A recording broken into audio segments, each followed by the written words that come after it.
பைரவர் வழிபாடு. சிவபெருமானின் தத்புருஷ முகத்தில் இருந்து ஜோதி பழம்பாக வெளிப்பட்டவர்தான் பைரவர். பைரவர் என்றால் பயம் நீக்கி அருள் புரிபவர். காவல் தெய்வமான பைரவருக்கு அஷ்டமி திதி மிகவும் சிறப்பானது. அஷ்டமி திதியிலே அஷ்டலக்ஷ்மிகளுமே பைரவரை வழிபடுவதாக ஐதீகம் உண்டு.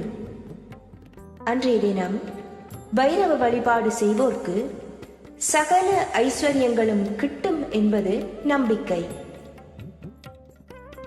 பைரவ வழிபாட்டிற்கு உகந்தது ஸ்வர்ணாகர்ஷண பைரவ அஷ்டகம்.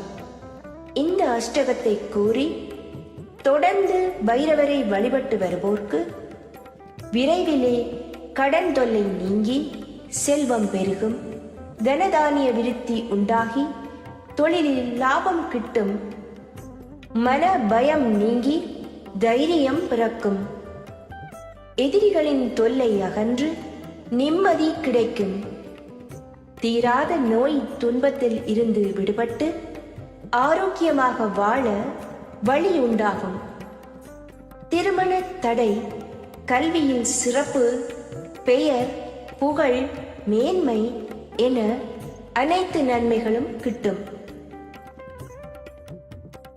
இந்த காவல் தெய்வத்தின் வழிபாட்டை இடையிலே நிறுத்தி விடுவது எமக்கான காவல் கட்டுப்பாடுகளை நாமே கட்டவிழ்த்து விடுவதற்கு ஒப்பானதாகும்.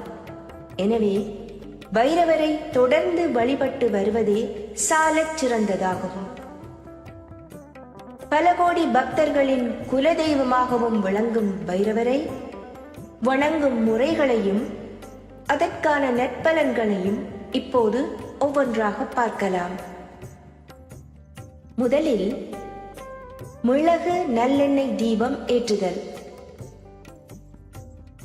ஒரு வெள்ளை துணியிலே 27 மிளகை பொட்டலம் போல கட்டியெடுத்து அதனை அருகிலே உள்ள பைரவர் கோவிலில் இல்லை பைரவர் சூலம் இருக்கும் மரத்தடியிலோ சென்று ஓர் அகல் விளக்கில் நல்லெண்ணெய் ஊற்றி இந்த மிளகு பொட்டலத்தை அதில் இட்டு திரியாக ஏற்றி வழிபட கண் திருஷ்டி அகலும், துஷ்ட சக்திகள் அணுகாமல் காவல் அதிகமாகும்.